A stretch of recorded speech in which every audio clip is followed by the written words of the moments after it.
Mister ಕಂಟಕ ಕುಮಾರ್ ಅವರೇ, ಯಾವುದೋ ಒಂದು ವಿದ್ಯಾರ್ಥಿ ಸಂಘಟನೆ ಅಧ್ಯಕ್ಷರೇ, ನೀವು ನಿನ್ನೆ ಪಿ ಡಿ ಒ ರಿಸಲ್ಟ್ಗೆ ಬಿಡಿ ಅಂತ ನೀವು ಕೆ ಪಿ ಎಸ್ ಸಿಗೆ ಹೋಗಿದ್ರಿ.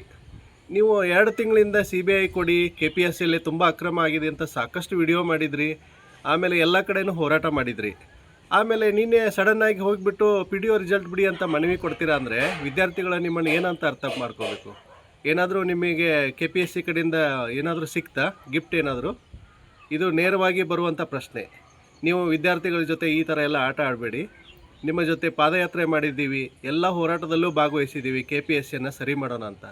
ನೀವು ಸಡನ್ನಾಗಿ ಇಲ್ಲಿ ಎಲ್ಲ ದಾಖಲೆಗಳು ಪಿ ಡಿ ಒ ಮತ್ತು ಕೆ ಎ ಎಸ್ ಗ್ರೂಪ್ ಬಿನಲ್ಲಿ ಸಾಕಷ್ಟು ಅಕ್ರಮ ಆಗಿದೆ ಅಂತ ನಿನಗೆ ಮನವರಿಕೆ ಆಗಿದ್ದರೂ ಸಹಿತ ನೀನು ಕೆ ಪಿ ಎಸ್ ಸಿ ಅವರ ತಾಳಕ್ಕೆ ಕುಣಿತಾ ಇದೆಯಲ್ಲ.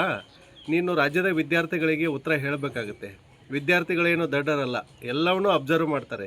ಇಷ್ಟೊಂದು ಬಲವಾದ ಸಾಕ್ಷಿಗಳು ಪಿ ಡಿ ಒನಲ್ಲಿದ್ದರೆ ನೀನು ಅದನ್ನು ಮುಚ್ಚಿ ಹಾಕೋ ಪ್ರಯತ್ನ ಮಾಡ್ತಾ ಇದೆಯಾ? ಯಾಕಂದರೆ ಇಲ್ಲಿ ವಿದ್ಯಾರ್ಥಿಗಳ ಹತ್ರ ಬಂದು ಹೋರಾಟ ಮಾಡ್ತೀಯಾ, ಮತ್ತು ಅಲ್ಲಿ ಕೆ ಪಿ ಎಸ್ ಸಿ ಒಳಗಡೆ ಹೋಗಿ ಶಾಂತವಾಗಿ ಬರುವಂಥ ಶಾಂತಕುಮಾರ್ ಆಗಿಬಿಟ್ಟಿದೆಯಾ ನೀನು.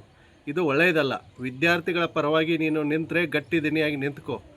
ಕೆ ಪಿ ಎಸ್ ಸಿ ವಿರುದ್ಧ ಹೋರಾಟ ಮಾಡೋನು ಕೆ ಪಿ ಎಸ್ ಸಿ ಪರವಾಗಿ ಹೋರಾಟ ಮಾಡೋ ಥರ ಅನ್ನಿಸ್ತಾ ಇದೆ. ಇದಕ್ಕೆ ಸ್ಪಷ್ಟವಾದ ಉತ್ತರ ಕೊಡು.